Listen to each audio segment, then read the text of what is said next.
An estimated 300,000 immigrants crossed the U.S.-Mexico border in December, the highest monthly total recorded in a quarter of a century. Among those arriving are thousands of children traveling alone or with their families. Research shows displacement and trauma can cause psychological, behavioral, and emotional problems in young people. Advocates warn the migrant crisis could become a mental health crisis if it's not addressed urgently. Sally Patterson reports from New York. It can be a long wait to get support for migrants arriving in New York City.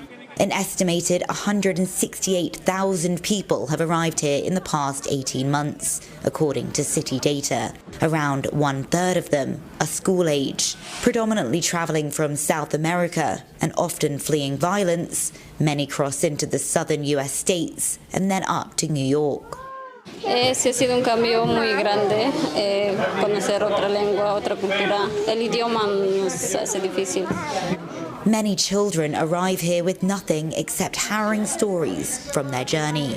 They may be hungry and struggle to sleep at night, and then when they go to school, you may see them down, depressed, worried about their family.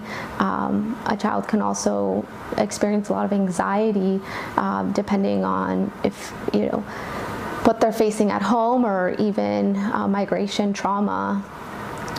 We can see symptoms of PTSD in children as well. Last month, an 11-year-old boy was found unconscious with a shoelace around his neck. He died soon after. He was in one of New York's many hotels housing migrants, part of the city's overstretched shelter system. In a bid to ease the strain on services, Mayor Eric Adams has begun handing out 60-day eviction notices to families. But some believe this will add to the strain many of these children are already facing. When children are forced to move around, that creates instability. Their mental health is impacted. When children are forced to change from school to school, they're already behind because a lot of them have been traveling for months to get here in the first place, so they've missed school.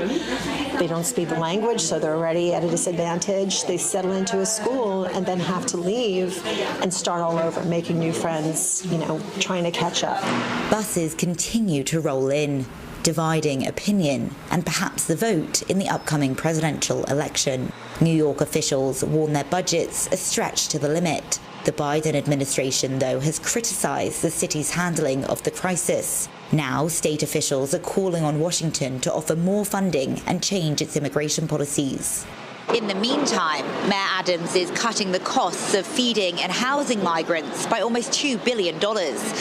But those on the front line working with children seeking asylum warn this tactic could become more of a financial drain on city resources in the long run.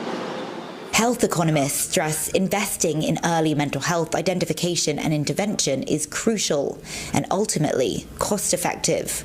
If you do it right, the knock-on benefits are enormous, and if you miss the opportunity, there are negative consequences down the road that we all will have to live with. And so I think it's really incumbent upon governments and the civil society to address these issues when they occur, and as in holistic and comprehensive a manner as they possibly can.